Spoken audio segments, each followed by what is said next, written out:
নমস্কার, সবাই কেমন আছেন? আশা করি ভালো আছেন। তো আমি আমার ছাদ বাগানে চলে আসলাম। ছাদ বাগানে এসে পানি দিলাম গাছে, কবুতরে খাবার দিলাম, তারপর একটু বসে বাতাস খাচ্ছি। এই যে আমার কবুতর।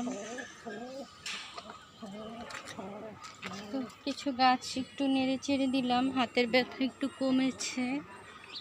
এবার হাতের ব্যথার জন্য তেমন কাজ বাগানে করা হয়নি। এখন বীজ কিনে এনে রেখেছি, বীজের জন্য একটু জায়গা বের করতে হবে। তো গাছগুলো তেমন যত্ন পাচ্ছে না। যে সবজি গাছ আছে, বরবটি, সিম,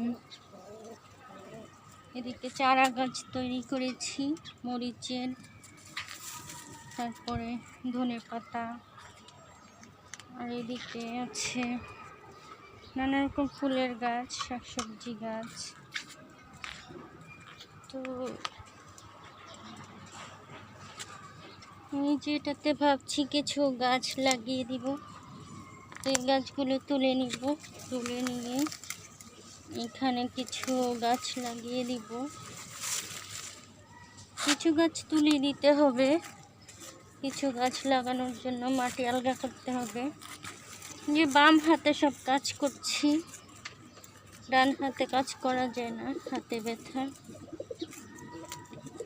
তো এই যে কচু শাক তুলে নিয়েছি, শাকসবজি তুলে নিয়ে এই বেডগুলোতেই নতুন করে শাকসবজি লাগানো যাবে। তারপরে এদিকে আছে মাশাআল্লাহ পেয়ারা গাছে পেয়ারা। আর এদিকে শাকসবজি বেডগুলো খালি করে নিব। আর নানা রকম বীজ তো ছাদ থেকে পাওয়া যায়। এই যে একটা ধুন্দুল সুন্দর বড় হয়েছে, এটা তুলে নিব। সফেদা ধরেছে মাশাআল্লাহ। এই যে ধুন্দুলগুলো খুব তাড়াতাড়ি হয়ে যায়, যত্নও লাগে না। তো এদিকে আমার করলা গাছ বেয়ে উঠেছে, সিম গাছ বেয়ে উঠেছে, তারপরে 12 মাসে আমের গাছ। আর এদিকে তো পেঁপে ধরেছে। এদিকে শাকসবজি, করলা, তারপরে কুমড়ো শাক, এই যে বরবটি মাশাআল্লাহ কত বড় বড় হয়েছে বরবটিগুলো। বরবটিগুলো তাড়াতাড়ি হারভেস্ট করা যায়। এদিকে নানা রকম গাছ আছে, চিচিঙ্গা ধরেছে, চিচিঙ্গা গাছে যে বড়ই, এই যে চিচিঙ্গা বড় হচ্ছে মাশাআল্লাহ। পোকা ছিদ্র না করলে তাড়াতাড়ি হয়ে যায় এইগুলো। এদিকে সফেদা ধরেছে। আর এদিকে বেগুনের বীজ রেখেছি, পোকা ছিদ্র না করলে সুন্দর বীজ হয়ে যাবে। এদিকে এই যে বীজ রেখেছি, কাটা মুকুট ফুল ফুটেছে। এদিকে আমার একটা কাঁঠাল গাছের শখ ছিল, ওই কাঁঠাল গাছটা হয়েছে মাশাআল্লাহ। আর এদিকে কি সুন্দর সাদা সাদা ফুল ফুটে আছে, কলমি ফুল। এদিকে ঢ্যাঁড়স গাছ হচ্ছে একটা। কলমি ফুলটা কিন্তু নদী ছাড়া দেখা যায় না, নদীতে ফুটে থাকে। তো আমার বাগানে ফুটে প্রতি বছর, তাই খুব ভালো লাগে। আর এদিকে আমার আতা ফলের গাছ। আর এদিকে আমার লাল পেয়ারা গাছ। এদিকে ধুন্দুল সবজি হয়েছে। এদিকে করলা। শীত আসতেছে, বাগানে অনেক কাজ, অনেক সবজি রোপণ করতে হবে। এদিকে আমড়া ফল, 12 মাসি আমড়া ধরে আছে।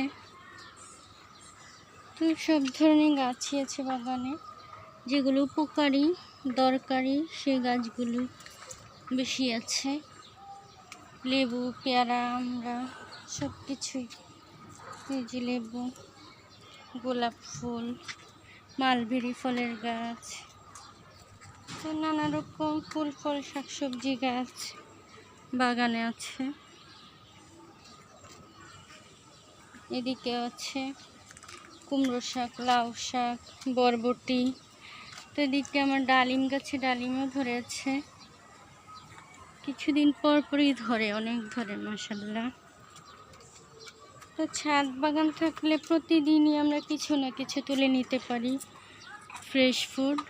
এদিকে হচ্ছে বড়ই গাছে মুকুল এসেছে।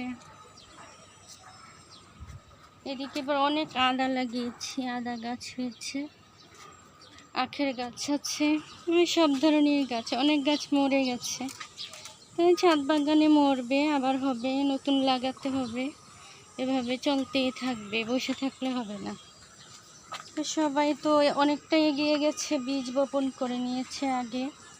তো এবার বৃষ্টিও ছিল, আর আমার হচ্ছে চিকনগুনিয়া হয়েছিল, তাই তেমন কিছুই করতে পারিনি। তারপরে যা হয় আলহামদুলিল্লাহ, অনেক হয় মাশাআল্লাহ। আর কবুতর থাকলে তো বাচ্চা দেয় কবুতর। মুরগি ছিল আগে, ডিম দিত, এখন দেশি মুরগি ভালো পাচ্ছি না কোথাও, আবার ছাদ থেকে চুরি হয়ে যায়। তো গাছপালা লাগাই, এই তো। সবাই ভালো থাকবেন, আমার ইউটিউব চ্যানেলটাকে সাপোর্ট করে দিবেন, লাইক কমেন্ট শেয়ার করে পাশে থাকবেন সবাই। আল্লাহ হাফেজ, আসসালামু আলাইকুম।